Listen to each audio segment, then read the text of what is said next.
अस्सलामुअलैकुम viewers and all my students. मैं हूं आपका टीचर बॉटनिस्ट फ़याज़ अहमद मुग़ल। तो हम काफ़ी दिनों से जो है बायोलॉजी के बारे में पढ़ रहे थे। तो आज मैंने सोचा कि क्यों ना आपको सब्जेक्ट से ज़रा हटकर बॉटनी से रिलेटेड एप्लीकेशन और प्रैक्टिकल वर्क से थोड़ा सा हम डिस्कस करें। तो इसलिए हमने आज का जो टॉपिक है वो रखा हार्वेस्टिंग ऑफ व्हीट क्रॉप, यानी कि गंदम की वो फसल है उसकी कटाई के बारे में। क्योंकि आजकल ये सीज़न भी है और फसल की कटाई के दिन हैं, तो मैंने सोचा कि आज सबसे यही डिस्कस करते हैं। तो आइए हम देखते हैं आज के अपने इस टॉपिक में कि किस तरह से जो फसल है, जो गंदम की कटाई कैसे की जाती है। वैसे तो ये जो वीडियो है गांव के जो हमारे स्टूडेंट्स हैं, जो हमारे व्यूअर्स हैं, वो तो अक्सर इससे जानते होंगे, वो इससे वाकिफ़ हैं, क्योंकि वो ये काम करते रहते हैं। अगर कोई करता नहीं है तो गुज़रते हुए रास्ते में वो ज़रूर देखते रहते हैं। और जो हमारे सिटीज़न पीपल हैं, जो हमारे शहरों के रहने वाले लोग हैं, शहरी आबादी है, वो जो हमारे स्टूडेंट्स, हमारे व्यूअर्स, वो जो लोग हैं, वो जो दोस्त हैं, वो इससे ज़रा उनके लिए बहुत ज़्यादा ये इंशाल्लाह इंफॉर्मेटिव होगी, उनको इससे मतलब अच्छी इन्फॉर्मेशन मिलेगी। जी, तो स्टूडेंट्स, बहुत से मॉडर्न तरीके भी हैं हार्वेस्टिंग के, जैसे कि अभी आपके सामने में हार्वेस्टर है। तो हार्वेस्टर के साथ भी कटिंग की जाती है गंदम की या चावल की, मुख्तलिफ़ फसलों की इसके साथ भी कटाई की जाती है। ये एक मॉडर्न वे है और आसान तरीका है, इसमें ज़्यादा मेहनत और मशक्क़त नहीं करना पड़ती। इसके साथ साथ ये इसको बोलते हैं रैपर। ये एक ट्रैक्टर के साथ लगाया हुआ होता है और इसको ट्रैक्टर के साथ इस्तेमाल किया जाता है। ये कटिंग करता जाता है और इसको एक साइड पे गंदम को फेंकता जाता है और इससे भी आसान काम हो जाता है। मगर हम जो काम आज डिस्कस करेंगे, जो तरीक़ाकार, वो एक ऐसा तरीका है जो कि ज़माने कदीम से चलता आ रहा है। ये पुराना तरीक़ाकार है और इसमें हमारे किसान भाई को बहुत ज़्यादा मेहनत मशक्क़त भी करना पड़ती है और वो बहुत ही इसमें तगोदो करते हैं कटाई के लिए। तो ये जो आज का हमारा तरीक़ाकार है, ये है दरांती के साथ गंदम की कटाई, सिक्कल यानी दरांती। तो ये एक ऐसा दरांती एक ऐसा तरीका बनाया होता है, लोहे से काट कर थोड़ा ऐसा लिया होता है और पीछे उसको लकड़ी का दस्ता वगैरह लगाया होता है पकड़ने के लिए। यहाँ से इसको पकड़ते हैं और फिर इसके साथ जो किसान भाई हैं वो कटाई करते हैं। और इसमें हमारे जो किसान भाई हैं, बूढ़े जवान बच्चे, वो सारे क्या करते हैं, सुबह सुबह उठते हैं और वो सुबह सुबह कटाई के लिए चले जाते हैं और वहाँ पर फिर वो खेतों में जाकर तो इसके साथ कटाई करते हैं। और ये बहुत ही एक मशक्क़त वाला काम है। अभी आप देखें जैसे कि यहाँ पर इस भाई ने ये अपने हाथ में दरांती पकड़ी और ये इसके साथ काट रहे हैं। इसी तरह यहाँ पर जो हमारे एक बुज़ुर्ग हैं वो भी ऐसे ही गंदम की कटाई कर रहे हैं। फिर इसको आस्ता आस्ता कटिंग करते जाते हैं। 1 एकड़ में या 4 कनाल में या जितने भी रकबे पर लगा हो, ये फसल लगी हो, उसको आस्ता आस्ता एक साइड से बैठकर काटना शुरू करते हैं। और जैसे कि आप स्क्रीन पर देख सकते हैं, इस तरह से फिर ये एक लाइन में कटिंग उसकी की जाती है और ऐसे पीछे जो है वो उसको लगाते जाते हैं। और इसके बाद आस्ता आस्ता जब इसकी कटिंग कर लेते हैं, कुछ रकबा, कुछ एरिया जब उसका कटाई हो जाती है, जैसे कि 1 कनाल, 2 कनाल या 1 एकड़ की, फिर इसको सारे जो किसान भाई होते हैं वो मिलकर इकट्ठा करना शुरू करते हैं।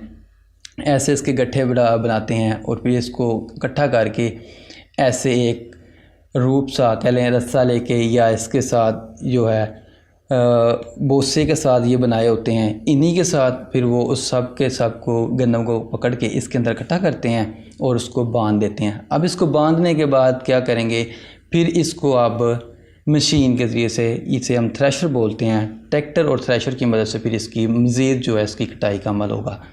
तो आगे चलते हैं। ये है जी थ्रेशर। ये जो है एक तरफ से इधर और दूसरी तरफ से ये इधर ट्रैक्टर के साथ कनेक्टेड होती है और ये जो हिस्सा है इसको बोलते हैं शाफ्ट। ये शाफ्ट फिर जैसे ही ट्रैक्टर चलाया जाता है तो ट्रैक्टर इसको स्क्रॉल करता है, घुमाना शुरू कर देता है और इसके साथ ही थ्रेशर जो है वो चलती है और फिर मज़ीद जो गंदम की कटाई का प्रोसेस है वो आगे चलता है। ऐसे अब ये एक किनारे पर, खेत के एक किनारे में कहीं भी इस थ्रेशर को फिक्स कर लिया जाता है ट्रैक्टर के साथ, और फिर सारे जो खेत के ये जो होते हैं गंदम के उन्होंने गट्ठे बनाए हुए हैं, वो किसान भाई एक जगह से उठा के तो उसके पास लाते जाते हैं। जैसे जैसे ये आस्ता आस्ता पास आते हैं और यहाँ पर ये लगा पास ला के फेंक देते हैं।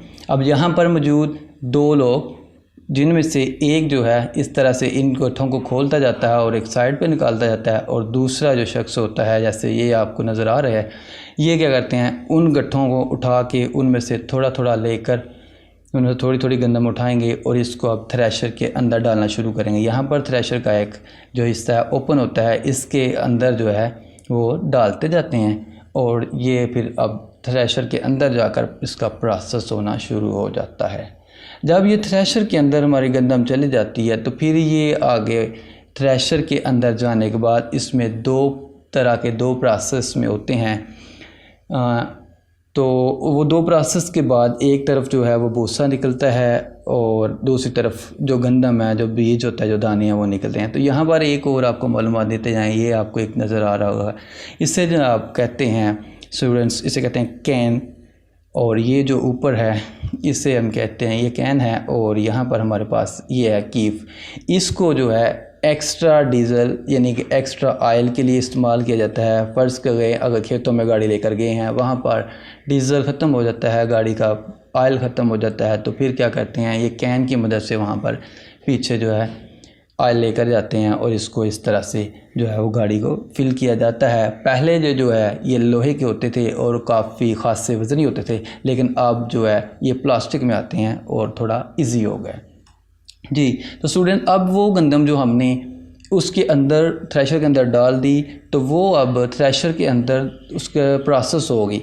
उसके प्रोसेस होने के बाद क्या होगा कि यहाँ पर थ्रेशर का एक तरफ से जो है, ये आपको नज़र आ रहा होगा, एक तरफ से ये भूसा जो जितना गंदम की हमने वो डालियाँ वगैरह डाली हैं, वो सारी की सारी कट होकर, क्रशिंग होकर, प्रोसेस होकर उनका वो सारी की सारी इस तरह से बन जाती हैं भूसा। और ये जो भूसा है ये फिर जानवरों के खाने के काम आता है, और ये असल इसका ये है कि इस तरह से ये कट के बारीक सा हो जाता है और फिर इसको जो है ये जानवरों के खाने के लिए इस्तेमाल होता है, इसको स्टोर कर लिया जाता है।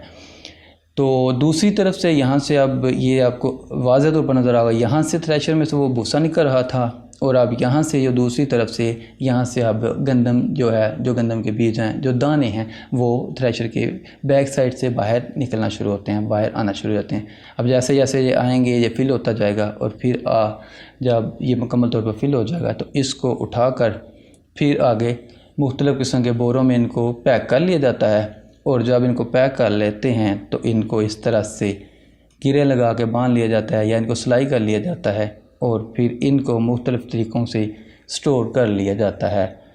एट द एंड स्टूडेंट्स, वो जो भूसा बना था उस भूसे को फिर इस तरह से करके तो मुख्तलिफ़ उसको भी बोरों में या बड़ी बड़ी चादरों में इसको पैक करके फिर वहाँ से दूसरी जगह पर ले जाते हैं। कुछ जो किसान भाई होते हैं अपने घरों में स्टोर कर लेते हैं। अगर किसी के पास घर में जगह नहीं है स्टोर करने के लिए तो वो उधर खेतों में ही उसको थोड़ा सा इकट्ठा करके ना तो उसके ऊपर मिट्टी की लेप लगा देते हैं। ये जो चीज़ आपको नज़र आ रही है इससे बोलते हैं त्रिंगल। इसकी मदद से इसको बोरों में भरा जाता है, डाला जाता है, और इसको ये डालने में हमारी मदद करता है। तो ये था आज का हमारा टॉपिक, इसको हमने कंक्लूड किया।